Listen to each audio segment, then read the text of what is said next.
तो भाइयों आज दिखाऊंगे आपको गांव टीकरी, ज़िला बागपत, श्री हरचंद मल जैन इंटर कॉलेज का। आइए दिखाते हैं आपको।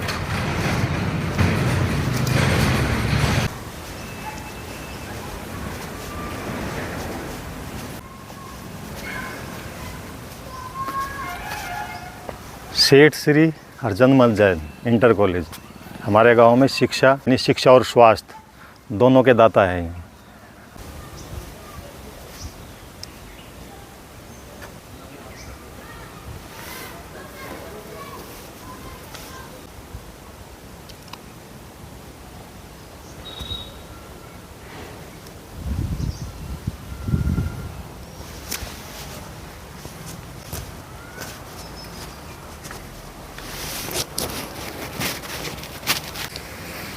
नमस्कार भाइयों, आज आपको श्री सेठ हरचंद मल जैन तो उनके बारे में पूछेंगे इनसे। तो गुरुजी नमस्कार। नमस्कार गुरुजी, इस हमारे स्कूल की स्थापना कब हुई थी? ये 1944 में जी। इस संस्था का रजिस्ट्रेशन हो गया आज़ादी से पहले। जी गुरुजी। और 1951 में पहला बैच हाई स्कूल का निकल गया। जी। और हरचंद मल जी ने जो यहाँ पे ये संस्था बनाई, जी। ये इस क्षेत्र के विकास में एक मील का पत्थर साबित हुई। जी। जब संस्थाएं नहीं थी इस तरह की, तो हमारे जो क्षेत्र की ये संस्था है, जी। ये बहुत ही पुरानी संस्था है। जी। आज़ादी की लड़ाई में जो लोग थे लगे हुए, तो उनका ये था कि अगर हम शिक्षा पर बढ़ावा देंगे तो देश विकास करेगा। जी। और उसी को ध्यान में रखते हुए हरचंद मल जी, जो बहुत बड़े कोयला व्यापारी थे, जी। जी। उन्होंने इस संस्था का निर्माण किया। इसके साथ ही यहाँ पे सादीलाल के नाम से सरकारी अस्पताल है, उन्होंने दिया है। एक धर्मशाला दी है, जैन धर्मशाला, एक जैन कन्या पाठशाला। जी। इसके अलावा उन्होंने जैन कॉलेज में भी दान दिया। जी। 2 कमरे हैं वहाँ उनकी तस्वीर लगी हुई है। जी। उस तस्वीर पर लिखा गया है रईस सेठ हरचंद मल जैन। केवल वही व्यक्ति है जिनके सामने रईस लिखा गया। जी। एक पड़पड़गंज में हॉस्टल का निर्माण किया। जी।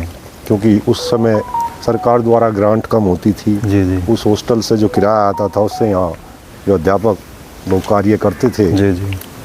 उन्हें वेतन मिलता था। जी। तो जैसे गुरुजी कितना स्टाफ रहा स्कूल में? स्टाफ इसमें भैया 45 तक रहा है। जी। शुरू में यहाँ स्ट्रेंथ भी 3000 तक गई। जी। और जिस बिल्डिंग में हम बैठे, जी, जैसे छात्रावास, ये छात्रावास के लिए बनाया गया। ये छात्रावास के लिए, तो इसमें बच्चे रह के पढ़ते थे, क्योंकि दूर दूर से बच्चे आते थे।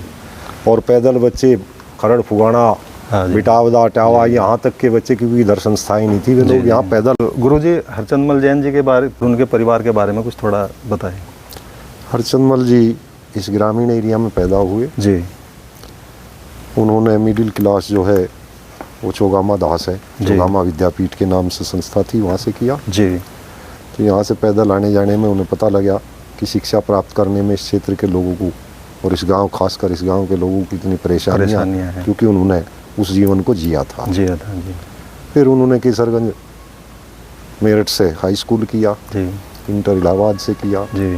फिर वो वहाँ तक कलेक्टर के पेशगार बने। जी। पेशगार बनने के बाद फिर उन्होंने टीचिंग में और बैंक में सर्विस की। जी। इसके बाद उनका जो मन है वो नौकरी से बदल गया और उन्होंने बिजनेस की ओर ध्यान किया। जी। जी।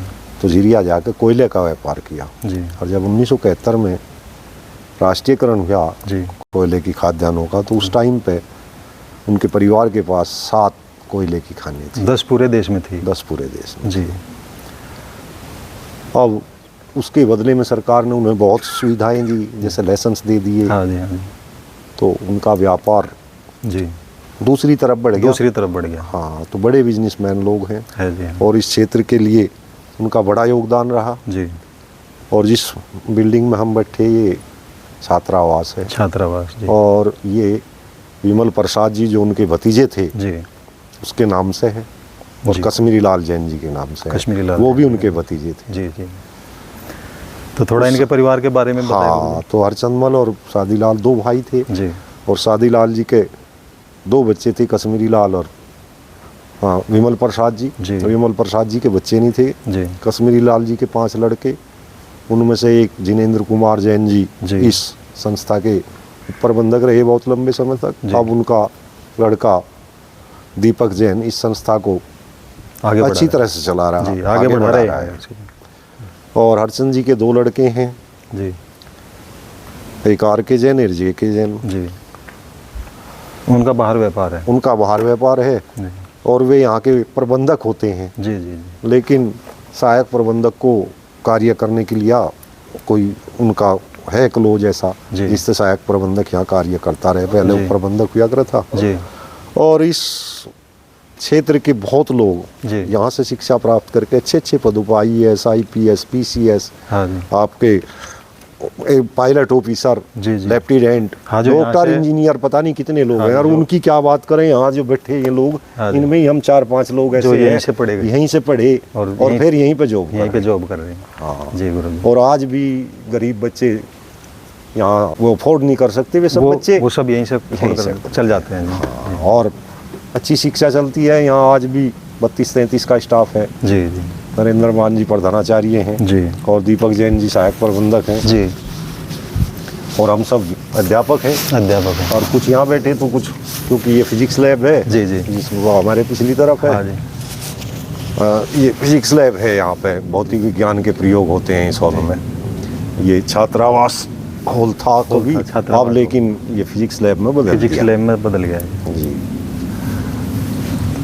ठीक संस्था है जी, और क्षेत्र की उन्नति में इसका बड़ा योगदान रहा जी। और वे इतने बड़े दानवीर थे, ये संस्था नहीं, उन्होंने तो इसके साथ सादीलाल जो चिकित्सालय है, औषधालय है, हाँ, ये 40 बीघे की गिराई है, इसमें भी अच्छी बिल्डिंग बनाई हुई जो सरकार को दान दे दिया। हाँ जी। एक कन्या पाठशाला जो छात्राओं के शिक्षा के लिए, एक जैन धर्मशाला जी।